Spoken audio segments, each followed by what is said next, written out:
सिन्हा जी और आज पुलिस विज्ञान कांग्रेस के अंदर पधारे हुए सभी प्रतिभागी भाइयों और बहनों, मध्य प्रदेश के सभी अधिकारीगण, आज 48वीं अखिल भारतीय पुलिस विज्ञान कांग्रेस अभी से शुभारंभ होकर 2 दिन तक चलती रहेगी। अलग अलग विषयों पर यहां पर चर्चा होनी है।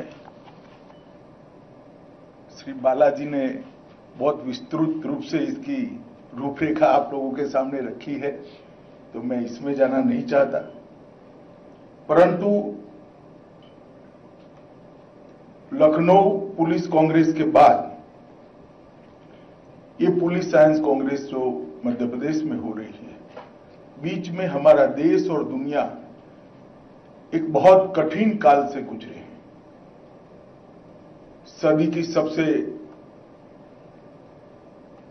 भीषण और जानलेवा महामारी का सामना देश ने किया है, दुनिया ने किया है। दुनिया में, देश में लाखों लोग मृत्यु के शरण हुए हैं और कोरोना के समय में देश भर में लगभग 4 लाख से अधिक पुलिस कर्मी और सीएपीएफ के कर्मचारी अधिकारी भी संक्रमित हुए। लगभग 2700 से ज्यादा लोगों की मृत्यु भी हुई और इस कालखंड के दौरान देश की पुलिस का एक अलग प्रकार का चेहरा देश की जनता के सामने आया है।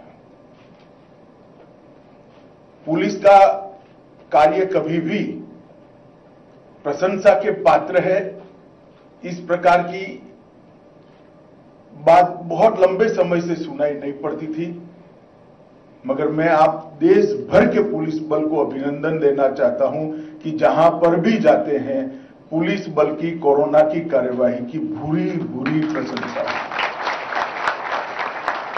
पुलिस का एक मानवीय चेहरा और आपदा के समय पुलिस क्या कर सकती है, इसका एक उत्कृष्ट और सराहनीय उदाहरण देश की जनता के समक्ष सभी बलों ने कोई आयोजन के बगैर स्वभावगत ही जो पुलिस का स्वभाव होता है, हर व्यक्ति को मदद करना, इसका प्रदर्शन करते हुए सबके सामने रखा है। मैं आज जो 2712 जवान अपनी ड्यूटी निभाते निभाते प्रथम पंक्ति में महामारी का सामना करते करते अपनी जान गंवाए हैं, उन सभी को विनम्र श्रद्धांजलि भी देना चाहता हूं, क्योंकि उन्होंने कोरोना का सामना प्रथम पंक्ति में रहकर करा, लोगों को मदद करने के लिए किया। किसी को खाना पहुंचाने के वक्त कोरोना लग गया, किसी को अस्पताल ले जाने वक्त लग गया, किसी के अंतिम संस्कार में मदद करते वक्त कोरोना लग गया और वो भी मृत्यु की शरण में गए। उस सभी परिवारों के प्रति भी मैं अपनी संवेदना प्रकट करना चाहता हूं और ये सभी 2712 जवानों के प्रति श्रद्धांजलि अर्पित करता हूं। मित्रों, आज अखिल भारतीय पुलिस विज्ञान कांग्रेस जो हो रही है, इसका आगाज हो रहा है। अखिल भारतीय विज्ञान कांग्रेस का पूरे देश की पुलिसिंग में बहुत महत्वपूर्ण योगदान है। 2 दृष्टि से महत्वपूर्ण योगदान है। हमारे संविधान में पुलिस को राज्यों का सब्जेक्ट, आंतरिक सुरक्षा को राज्यों का विषय माना गया है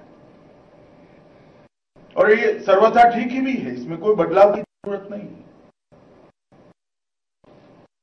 तो जब संविधान बना तब से लेकर आज तक देश के अपराध और देश के पुलिस के सामने बहुत बड़ी चुनौती आई है। अपराध की दुनिया में बहुत नए नए आयाम भी जुड़ गए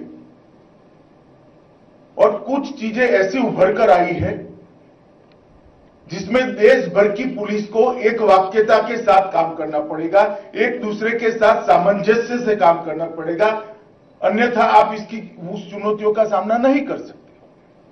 और दूसरी ओर कानून और व्यवस्था राज्य का विषय है, तो पुलिस राज्यों की चुनी हुई सरकार के निर्देशन में चलती है।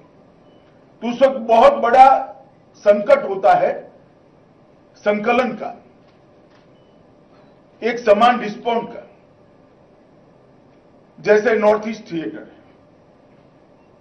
8 राज्य है, 8 राज्य सरकारें हैं, 8 राज्यों के पुलिस के अलग अलग यूनिट है, मगर एक समान चुनौती है हथियारी ग्रुपों की। वामपंथी उग्रवाद का क्षेत्र है, कई सारे राज्य मध्य भारत में और पूर्वी भारत में इसकी चपेट में थे। वहां पर भी राज्य अलग अलग है, मगर चुनौती एक समान है। उन लोगों के बीच में वामपंथी उनका कोई संविधान नहीं है, वो एक कड़ी से काम करते हैं, एक सब जुड़कर करते हैं। तो उसका सामना पुलिस कैसे करेगी? इसके लिए समन्वय की जरूरत है, एक नीति की जरूरत है और एक वाक्यता की भी जरूरत है। जैसे देश के पूर्वी क्षेत्र में घुसपैठ, देश के पश्चिमी क्षेत्र में जहां जहां हमारी पड़ोसियों से सीमा लगती है, वहां ड्रोन से नकली नोटों का ड्रॉप करना, हथियारों का ड्रॉपिंग, ड्रोन से हमले, ये सारी चुनौतियां एक नहीं अनेक राज्यों के सामने एक समान प्रकार से। अगर राज्य की पुलिस आइसोलेशन में काम करती है तो सारी चुनौतियों का हम सामना ढंग से नहीं कर सकते। तो संविधान को बदलने की जरूरत नहीं है, परंतु अखिल भारतीय पुलिस विज्ञान कांग्रेस और डीजी कॉन्फ्रेंस जैसे मीटिंगों के माध्यम से, उपकरणों के माध्यम से कुछ राज्य मिलकर अपने क्षेत्र विशेष की समस्याओं का यहां चर्चा कर सकते हैं, एक समान नीति बना सकते हैं। और कुछ पूरे देश भर के सामने चुनौतियां हैं, जैसे ड्रग्स, हवाला transactions, cyber frauds. Cyber fraud में आज झारखंड में बैठकर कोई मध्य प्रदेश के व्यक्ति के साथ चीटिंग कर सकता है। तो कुछ देश भर के पुलिस के सामने समान चैलेंजेस हैं, उसके लिए विचार विमर्श कहां हो, उसके लिए साझा रणनीति कहां बने, उसके लिए एक वाक्यता के साथ काम करने के लिए संवाद का माध्यम क्या हो। तो मैं मानता हूं कि पुलिस विज्ञान कांग्रेस जो है, इसके लिए बहुत आइडियल फोरम है। और बीपीआरएनडी के तत्वाधान में जो मीटिंग होती है, वो हमारी ये लैकुना को बहुत अच्छे तरीके से भरकर समान प्रकार की चुनौतियों को देश भर की पुलिस को एक प्लेटफॉर्म पर लाकर इसका सामना करने का एक प्लेटफॉर्म उपलब्ध कराती है। और उस दृष्टि से मेरा बीपीआरएनडी को आग्रह भी है कि इसके कार्यक्रमों की रचना, इसके सत्रों की रचना की जाए, समान प्रकार के चुनौतियों का सामना करने के लिए देश भर की पुलिस की एक रणनीति हो। इस विषय को भी बहुत अच्छे तरीके से आपके सत्र में, आपके चर्चा सत्र में और आपके निष्कर्षों के अंदर भी इसको जगह देनी चाहिए, तभी जाकर इस कॉन्फ्रेंस का उद्देश्य हल होता है। एक उद्देश्य तो ये है। दूसरा उद्देश्य, जैसा मैंने कहा कि अपराधी ठहरते नहीं है, कुछ आदतन अपराधी होते हैं, कुछ मजबूरी से बनते हैं, मगर दुनिया भर की अद्यतन टेक्नोलॉजी से अब वो लैस होते जा रहे हैं। और ये बहुत जरूरी है कि पुलिस अपराधी से 2 कदम आगे रहे। अगर अपराधी से 2 कदम आगे रहना है तो पुलिस को भी आधुनिक बनना पड़ेगा, टेक्नो सेवी बनना पड़ेगा और टेक्नोलॉजी के उपयोग का बीट तक परकोलेशन करना पड़ेगा। जब तक कांस्टेबल, हेड कांस्टेबल तक ये टेक्नोलॉजी के संस्कार नहीं जाते हैं, हम नए प्रकार के अपराधों के खिलाफ नहीं लड़ सकते। और इसके लिए भी बीपीआरएनडी ने एक प्लेटफॉर्म उपलब्ध कराया है।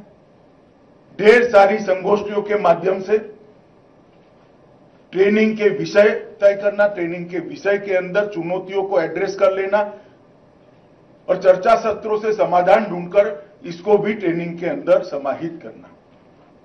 और देश की पुलिसिंग में धीरे धीरे धीरे देश भर के देश की पुलिस में ये परिवर्तन विगत 10 सालों में हम अच्छे से देख रहे हैं। ये भी पुलिस साइंस कांग्रेस का एक उद्देश्य है। ये दोनों उद्देश्यों से all India police science Congress का महत्व भी है और इसके बगैर हम देश की आंतरिक सुरक्षा को सुनिश्चित नहीं कर सकते। मित्रों, मैं आज यहां आया हूं तब आप सबके सामने एक बात निश्चित करना चाहता हूं कि विगत 8 साल जो देश के प्रधानमंत्री नरेंद्र मोदी जी के नेतृत्व में भारत सरकार चली और ये 8 सालों में कई सालों से लंबित हमारे 3 ऐसे क्षेत्र थे जो नासूर बने हुए थे, जो हमारे लिए आंतरिक सुरक्षा के लिए खतरा बने हुए थे। एक कश्मीर की समस्या, एक वामपंथी उग्रवाद की समस्या और नॉर्थ ईस्ट क्षेत्र में नारकोटिक्स और हथियारी ग्रुपों की समस्या। कई सालों से हम इसको देख रहे हैं। यहां कुछ रिटायर्ड अधिकारी भी है, उन्होंने जब सर्विस में ज्वाइन हुए तो तब भी ये समस्या सुनी होगी और रिटायर हुए तब भी इसको टाटा कर निकले होंगे। बहुत पुरानी समस्या थी, मगर आज मैं संतोष के साथ कह सकता हूं ये तीनों थिएटर के अंदर नरेंद्र मोदी सरकार ने बहुत तरीके से, सातत्यपूर्ण तरीके से, वैज्ञानिक तरीके से समस्याओं को एड्रेस करते हुए लगभग इस समस्याओं के समाधान की दिशा में काफी बड़ी सफलता हासिल करी।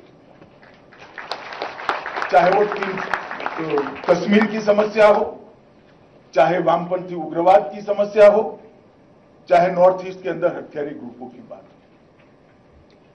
ढेर सारे हथियारी ग्रुपों ने हथियार डाले, मेन स्ट्रीम के अंदर आए हैं।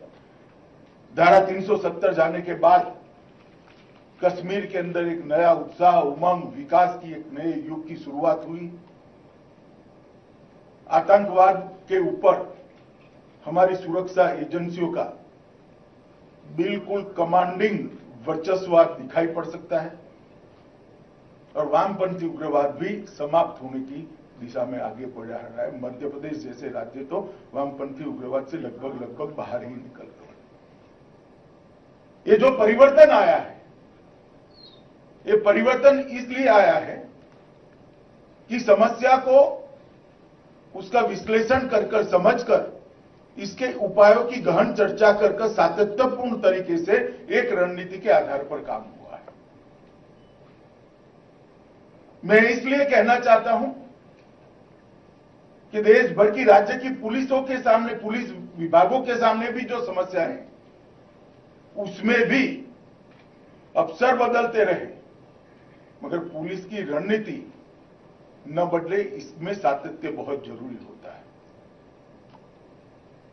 सभी पुलिस विभाग के मुखियाओं ने अपने यहां 10 साल की पुलिस की रणनीति और इसका सालाना रिव्यू करने की प्रथा इंस्टीट्यूशनलाइज करनी चाहिए, जिससे नए डीजीपी आए तब वो इसको इससे आगे बढ़ाए।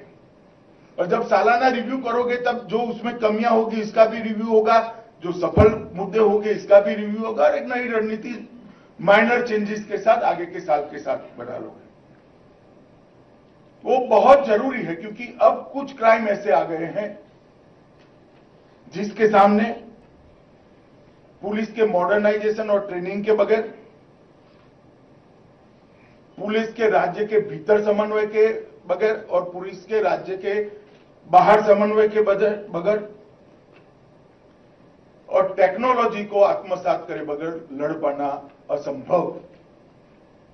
चाहे वो नारकोटिक्स का मसला हो, चाहे वो फेक करेंसी का मसला हो, चाहे हवाला ट्रांजैक्शन से देश विरोधी गतिविधि करने वाले लोगों के पास पैसा पहुंचाने का मसला हो, चाहे साइबर क्राइम हो, चाहे हथियारों के सीमा पार से आने का मसला हो, ये सारी समस्या ऐसी है जिसका समाधान सातत्यपूर्ण रणनीति से ही होता है। मैं उदाहरण के तौर पर कहना चाहूंगा, जिनकी समुद्री सीमाएं जुड़ी है ऐसे राज्यों में एक रणनीति बन सकती है क्या कि सागर के सटे हुए जिलों में इसी प्रकार के एसपी का अपॉइंटमेंट होगा। इसमें केज ग्रुप तय हो जाए, इसमें परफॉर्मेंस के पैरामीटर तय हो जाए, इसके अंदर परफॉर्मेंस के रिव्यू का प्रोविजन हो। जो जमीनी सीमा के जिले हैं इसके लिए भी थानों तक की व्यवस्था, बाकी अंदर में जो होता है वो करते रहे, परंतु जो सेंसिटिव क्षेत्र है उसके अंदर अपॉइंटमेंट के लिए एक सातत्यपूर्ण रणनीति बनानी पड़ेगी। आतंकवाद विरोधी जितनी भी संस्था है, चाहे एटीएस हो, बड़े शहरों में क्राइम ब्रांच हो, आंतरिक सुरक्षा की दृष्टि से बड़ी सेंसिटिव जगह होती, इसके पोस्टिंग के लिए भी राजनीतिक स्तर पर और स्टेट पुलिस के डीजी के स्तर पर एक सेंसिटिवनेस खड़ी करनी पड़ेगी। तभी जाकर ये सारी समस्याओं के खिलाफ हम लड़ पाएंगे। मोदी जी ने इसके लिए एक पुलिस टेक्नोलॉजी मिशन की घोषणा करी है। इसका एक कच्चा खाका गृह मंत्रालय ने बना लिया है। उसके बाद में हम बीपीआरएनडी के थ्रू सारे लोगों के सुझाव के लिए राज्यों की पुलिस को भी पहुंचाएंगे। इसके माध्यम से ढेर सारी चीजें एक समान रूप से पूरा देश की पुलिस का हर थाना सज्ज हो सके, देश भर में एक ही प्रकार की वायरलेस सिस्टम हो, देश भर में एक ही प्रकार के सीसीटीवी कैमराज लगे, एनालिसिस करने वाले सॉफ्टवेयर देश भर की पुलिस के साथ पास एक ही प्रकार के हो, एक्सचेंज ऑफ इंफॉर्मेशन के सारी सुविधाएं हो, automatic exchange of information and access to data का अधिकार भी देश की हर पुलिस को हो। इस प्रकार की व्यवस्था हमें टेक्नोलॉजी मिशन के माध्यम से करना चाहते हैं। मैं बड़ा आशान्वित हूं मोदी जी की कल्पना से, इससे देश का बहुत बड़ा फायदा होगा। मित्रों, आज प्रकाशन ढेर सारे 5 किए हैं, इसके बारे में डिटेल बताया गया है। मैं इसमें कुछ ज्यादा कहना नहीं चाहता हूं, परंतु मेरा एक आप सभी से आग्रह है कि इस प्रकाशनों की स्टडी करने वाली एक टोली हर राज्य में यंग पुलिस अफसरों की बनानी चाहिए। इसका स्टडी कर इसकी जिस्ट बनाकर कम से कम एसपी लेवल के हर ऑफिसर तक ये पहुंच जाए। भले 200 पेज के पुस्तक में से आप 10 पेज पहुंचाइए, परंतु इतने सारे रिसर्च पेपर जो बड़ा परिश्रम करके बना, अगर वो प्रैक्टिकल पुलिसिंग देखने वाले व्यक्ति के तक नहीं पहुंचते और वो उसको गंभीरता से नहीं लेता है, तो पूरी एक्सरसाइज के कोई मायने नहीं रहता। मुझे लगता है कि इस दिशा में हर राज्य की पुलिस ने एक टीम अपने यहां यंग अफसर की बनानी चाहिए, जो सारे प्रकाशनों को ढंग से देखे, इसकी जिस्ट बनाए और एसपी और इसके ऊपर के हर पुलिस अधिकारी को वो जिस्ट भेजे। काफी लोग पढ़ेंगे, सब पढ़ेंगे ऐसा तो मैं नहीं कहता, मगर काफी लोग पढ़ेंगे और जो पढ़ेंगे इसमें से कुछ लोग तो इसका अमल भी करेंगे तो कुछ तो सुधर जाएगा। अभी मैं एक टीवी इंटरव्यू देख रहा था, उसमें एक सुंदर वाक्य मैंने सुना, डाटा नया विज्ञान है और बिग डाटा में सभी समस्याओं का समाधान है। ये वाक्य को देश भर की पुलिस ने आत्मसात करना चाहिए। भारत सरकार ने ढेर सारी सुविधाएं खड़ी करी, मगर वो पॉपुलर नहीं है। जैसे मैं एक छोटी सी चीज कहना चाहता हूं आप लोगों को, हमारे पास अब सब थाने, देश के 93% से ज्यादा थाने सीसीटीएनएस से जुड़ गए हैं। उनकी एफआईआर सारी वहां पहुंच जाती है। इसका डेटा उपलब्ध है, एनालिटिक टूल आपके पास उपलब्ध है। आप आपके राज्य के आसपास के 4 राज्यों के क्राइम का स्टडी कभी करा है क्या? इसके लिए टीम बनाई है क्या?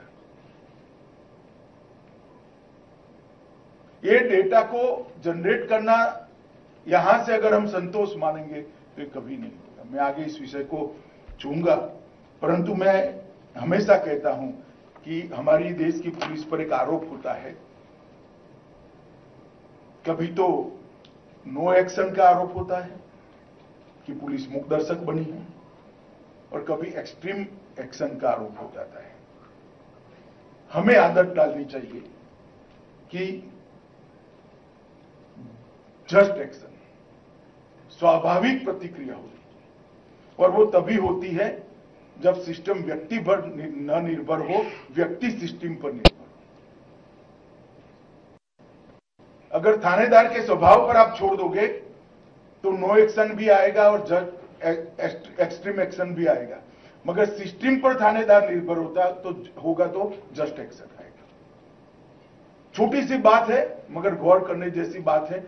अगर ये हम पुलिसिंग के स्वभाव में डालते हैं तो बहुत बड़ा परिवर्तन आने की संभावना है। मेरी दृष्टि से पुलिस विज्ञान के 2 पहलू हैं, एक साइंस फॉर पुलिस और दूसरा साइंस ऑफ पुलिस। ये दोनों विषय विचार करने जैसे, साइंस फॉर पुलिस और साइंस ऑफ पुलिस, ये दोनों विषय पर हमने ढंग से विचार करना पड़ेगा, तभी जाकर हम देश के सामने आती हुई चुनौतियों को टैकल कर पाएंगे। मित्रों, हमारे देश के पास काफी सारा है, डेमोक्रेसी है, डेमोग्राफी है, डिविडेंड है, डिमांड है, डिसिसिवनेस भी है अब, और भारत के डेस्टिनी को बदलने का हमारा निर्धार भी है। मगर तभी संभव हो सकता है जब हमारी आंतरिक सुरक्षा हम मजबूत करें। आंतरिक सुरक्षा को मजबूत करना है तो पुलिस को मॉडर्नाइज करना पड़ेगा, उसको सक्षम बनाने के लिए इसको ट्रेन करना पड़ेगा, अच्छी टेक्नोलॉजी से लैस करना पड़ेगा, और उनकी हेल्प के लिए एक अच्छे सिस्टम बनाने पड़ेंगे, तब जाकर ये संभव है। और मोदी जी ने जो स्मार्ट पुलिसिंग की संकल्पना हमारे सामने रखी है वो तभी जाकर चरितार्थ हो सकती है। अगर मैंने कहा डाटा में बड़ी ताकत है, अभी हमारे 16,000 से ज्यादा पुलिस स्टेशन ऑनलाइन हो चुके हैं। इसका डेटा हर रोज इकट्ठा हो रहा है, और एनसीआरबी ने सीसीटीएनएस द्वारा राज्य स्तर पर 9 सेवाओं को उपलब्ध कराया है। मेरा आग्रह है कि ये सेवाओं को आप पॉपुलर करिए, जनता में भी और पुलिस में भी। जैसे व्हीकल एनओसी का एक सिस्टम है, इसके अंदर चेसिस नंबर डालते ही अब आपको कंप्यूटर बता देता है कि चोरी की हुई कार है या नहीं है। आपको आश्चर्य होगा, सेकंड हैंड कारों के मार्केट में धड़ल्ले से कार चोरी करने वाले थोड़ा फर्जी टाइप का नंबर बम्बर चेंज कर कार को बेचकर निकल जाते हैं। ये सिस्टम इंट्रोड्यूस करने के बाद लगभग 9,000 से ज्यादा चोरी की हुई कारों को स्पॉट पर पकड़ा गया है, और खरीदने वालों को चोरी हुई कार खरीदने से बचाया गया है। मगर ये सिस्टम इतनी पॉपुलर नहीं है, इतने बड़े देश में 9,000 का आंकड़ा 1.5 साल में संतोषजनक नहीं है। कौन इसको नीचे तक पहुंचाएगा? और ऐसी कॉन्फ्रेंस के माध्यम से ही ऐसी चर्चा होकर ये नीचे परकोलेट हुई। मिसिंग पर्सन सर्च का जो हमारा सर्च इंजन बनाया है, एनसीआरबी ने अपने डेटा में से ही खंगाल कर निकाला है। अब तक 14,000 लोग ढूंढ निकाले, मगर ये भी आंकड़ा पर्याप्त नहीं। एक नफीस कर सेवा भी हम आगे ले जाने वाले हैं। मैं आपको बताना चाहता हूं, देश भर की पुलिस के पास करोड़ों में फिंगरप्रिंट्स का डेटा है। एनसीआरबी के पास भी 1.5 करोड़ के आसपास है। थोड़ा विस्तार होगा मगर मैं डिटेल में जरूर बताना चाहूंगा क्योंकि ये पॉपुलर करने जैसी सिस्टम्स हैं। अभी हम क्या करते हैं कि घर पर चोरी हुई या खून हुआ है, धाड़ हो गई, तो वहां से फिंगरप्रिंट कलेक्ट करते हैं, उसमें से घर वालों के फिंगरप्रिंट कलेक्ट करके उसको सेपरेट कर ये गुनाह करने वाले के फिंगरप्रिंट है पकड़ते हैं, फिर गुनेगार को पकड़ कर लाते हैं और फिंगरप्रिंट से मैच करते हैं। नफीस के माध्यम से क्या होगा, वो हर पुलिस थाने में अब उपलब्ध हो सकता है ये पूरा डाटा।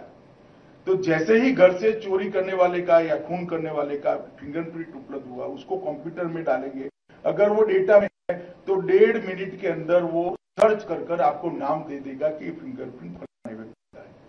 तो चोर को पकड़कर सजा कराने के लिए फिंगरप्रिंट का उपयोग करने की जगह चोर को पकड़ने के लिए ही फिंगरप्रिंट का उपयोग होगा। फिर तो आपको वो व्यक्ति को ढूंढना है, कितना बड़ा अंतर आएगा बताइए। परंतु ये सिस्टम तभी ऑपरेट हो सकती है जब आपके थाने की ट्रेनिंग के अंदर का ये हिस्सा हो। सीसीटीएनएस की जितनी भी सेवाएं हैं, 9 की 9 सिटीजन सेवाओं को हर थाने तक पहुंचाने का काम देश भर की पुलिस ने करना चाहिए। इसी तरह से एनआईओ को हम आतंकवादी मामले, नारकोटिक्स के मामले, बम विस्फोट के मामले और विमान अपहरण के मामले, ये सभी मामलों में एक डेटाबेस का स्तंभ है। ये भी लगभग 2-3 महीने में समाप्त हो जाएगा। मेरा आपका अनुरोध है, सारी एफआईआरों पर, ये सारे डेटा पर स्टडी करने के लिए आपके आतंकवाद विरोधी दस्ते को आपने एक्टिव करना चाहिए। नारकोटिक्स के मामले में एनसीबी को डेटाबेस तैयार करने के लिए कहा है और आईसीजीएस के अंदर inter operable criminal justice system के अंदर भी ढेर सारा डेटा तैयार हुआ है। यौन अपराधियों के राष्ट्रीय डेटाबेस एनडीएसओ भी तैयार किया है। परंतु ये सब तभी उपयोग हो सकता है जब इसको थाने की पुलिस की ट्रेनिंग का हम हिस्सा बनाएंगे। ये मैंने साइंस फॉर पुलिस के लिए कहा है। साइंस ऑफ पुलिस, इसके लिए medical science, forensic science, management science, arm science और कम्युनिकेशन साइंस, ये सारे विज्ञान के उपयोग, ये पुलिस के ही विज्ञान है, इसको हमने आगे बढ़ाना पड़ेगा। और मोदी सरकार ने 2 बड़े कदम उठाए हैं। National forensic science laboratory university बनाई है, जिसकी अब तक 7 राज्यों में एफिलिएटेड कॉलेज खुल गई है। शिवराज जी भी यहां खोलने वाले हैं, मध्य प्रदेश में भोपाल के अंदर।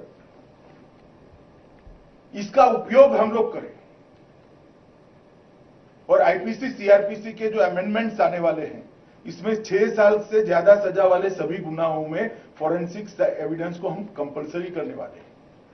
मगर ये करना है तो आपके पास इसके लिए ट्रेन मैन पावर चाहिए, कहां से आएगा? इसीलिए एडवांस में फॉरेंसिक साइंस यूनिवर्सिटी बनाई है और रक्षा शक्ति यूनिवर्सिटी भी रक्षा के साथ जुड़े हुए विज्ञान के सारे मामलों के एक्सपर्ट खड़े करने के लिए बनाई है। मेरा तो सभी राज्यों के महानिर्देशकों से निवेदन है कि आपके राज्य में दोनों यूनिवर्सिटी के एफिलिएटेड कॉलेज का आग्रह आप आपकी राज्य सरकारों को करिए, जिससे पुलिस के क्षेत्र में एक्सपर्ट्स आपको अवेलेबल होगा। एक बात समझ लीजिएगा, अंग्रेजों के जमाने के डंडे के पुलिसिंग का युग अब समाप्त हो गया है। अब नॉलेज बेस्ड पुलिसिंग करना पड़ेगा, एविडेंस बेस्ड पुलिसिंग करना पड़ेगा और तर्क के आधार पर पुलिसिंग करना पड़ेगा। और इसमें साइंस, पुलिस के साइंस को भी हमने बदलना पड़ेगा। राज्यों में अनेक प्रकार के सीसीटीवी लगे हैं, पुलिस कंट्रोल रूम से इन सीसीटीवी की कोई कनेक्टिविटी नहीं है। प्राइवेट सोसाइटियों ने लगा दी है, बस अड्डे पर लग गए हैं, म्यूनिसिपल कॉर्पोरेशन ने लगा दिए, कहीं कमिश्नरेट ने लगा दिए, कोई रेलवे के लगे हैं, मगर डीजीपी के कंट्रोल रूम में किसी का कनेक्शन नहीं। मैं तो मानता हूं ये खर्च बेकार गया है। बहुत कम खर्च के अंदर 10% खर्चे के अंदर कनेक्टिविटी हो सकती है, कॉमन सॉफ्टवेयर हो सकता है और आपके पास ये सारी चीजें उपलब्ध हो जाए। इनिशिएटिव लेना पड़ेगा। मित्रों, गत साइंस कांग्रेस में लखनऊ में मैंने कुछ बेसिक पुलिसिंग पर कुछ मुद्दों पर कहा था। मैं विस्तृत रूप से नहीं कहूंगा, परंतु डायरेक्टर ऑफ प्रोसिक्यूशन की जगह हर राज्य ने सर्जित करनी चाहिए और डायरेक्टर ऑफ प्रोसिक्यूशन के इंस्टीट्यूशन को इफेक्टिव बनाना चाहिए। Police band, dog squad, horse squad, parade, ये सारे इश्यू भूल गए हम। बैक टू बेसिक्स जाना पड़ेगा। और 1860 में बनाए गए सारे इश्यू आज भी रिलेवेंट है। पुलिस की presence he law and order को अच्छा रख सकती है। बीट की पेट्रोलिंग, चाहे 10 ही लोग निकले, मगर बहुत महत्वपूर्ण संतोष लोगों के बीच में खड़ा करती है। तो मैं हरीडली फिर से सारे इश्यू रिपीट कर देता हूं। डायरेक्टर ऑफ प्रोसिक्यूशन का इंस्टीट्यूट डेवलप करना, बीट को पुनर्जीवित करना, परेड को नियमित करना, खबरी प्रणाली को पुनर्जीवित करना। मैं पुनर्जीवित सोच समझ कर बोल रहा हूं। पुलिस बैंड को पुलिस का एक अंग बनाना, डॉग स्क्वाड, हॉर्स स्क्वाड को पुनर्जीवित करना और कॉमन सूचना प्रोटोकॉल को भी सीमांत क्षेत्र के अंदर हमने आगे बढ़ाना पड़ेगा। एक मॉडस ऑपरेंडी ब्यूरो बीपीआरएनडी बना रहा है। इसका उपयोग भी आने वाले दिनों में बहुत अच्छे से हो सकता है। मित्रों, कानूनी सुधार का इनिशिएटिव भी भारत सरकार ने लिया है। सभी एजेंसियों का संशोधित शस्त्र अधिनियम हमने कर दिया है, राज्यों को भेजा है, अब आपको लागू करना है।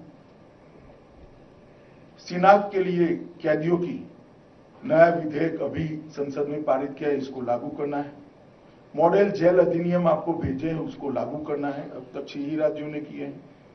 एफसीआरए का कठोर अनुपालना के लिए कानून बनाए गए हैं, इसको भी आपको हेल्प करनी है। एनआईए कानून को हमने और कठोर बनाया है। यूएपीए का उपयोग राज्य सरकार की पुलिस के कामों में भी उचित केसों में बढ़ाना चाहिए, संकोच नहीं करना चाहिए। जहां यूएपीए का इंग्रेडिएंट्स मिलते हैं वहां करना चाहिए। स्मैक की बैठकें राज्यों में होती ही नहीं है। अकेला मैक कुछ नहीं कर पाएगा।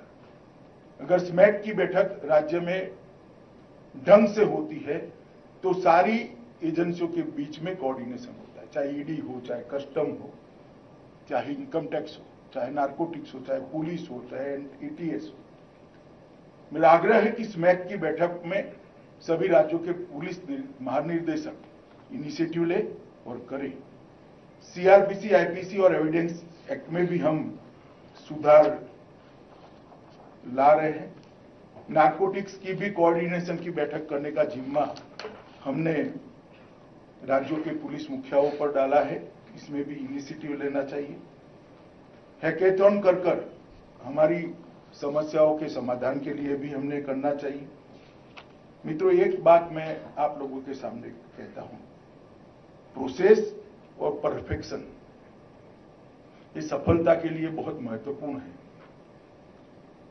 प्रोसेस और परफेक्शन ये सफलता के लिए बहुत महत्वपूर्ण है, मगर सफलता केवल और केवल पैशन से ही आ सकती है। तो पैशन का जज्बा पुलिस बल में नीचे तक निर्माण करने का हम लोगों का दायित्व है।